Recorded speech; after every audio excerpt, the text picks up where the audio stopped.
ఒంటి మీద కట్టే బట్ట మనది కాకపోతే ఊరంతా దేకుతానన్నట్టు వెనకటికొకడు.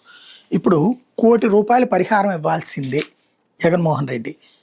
ఇప్పుడు ఎల్జీ పాలిమర్స్ విషయంలో ₹1,00,00,000 పరిహారం ఇచ్చిన మాట వాస్తవం. అది ఇంతవరకు నేను అనుకున్నది ఏంటంటే ఎల్జీ పాలిమర్స్ సంస్థ చేత ఇప్పించారని.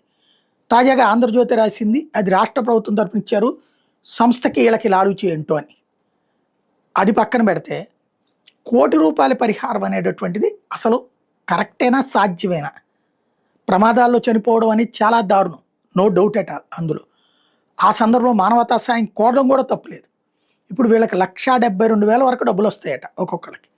ఇంకా ₹1,00,00,000 అంటే ఓకే, రైట్, వాళ్ళకి ఇస్తారు, బాగానే ఉంది. మరి రాష్ట్రంలో జరిగే ప్రతి ప్రమాదంలో ఇట్లా ₹1,00,00,000 ఇస్తారా? ఒకళ్ళకి జగన్ టైంలో, అంతకుముందు చంద్రబాబు టైంలో ₹5,00,000 అంటే జగన్ వచ్చి దాన్ని 7,00,000 చేశాడు. దాన్ని తప్పు పట్టాడు పవన్ కళ్యాణ్. వీళ్ళు వచ్చాక 10,00,000 అన్నారు.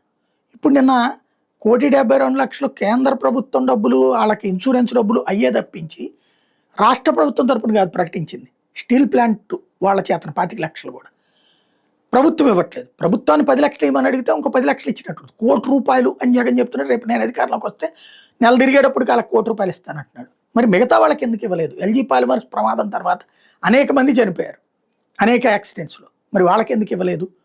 కొంతమందికే ఇస్తామా ₹1,00,00,000? ఇది ఆలోచించుకోవాల్సింది.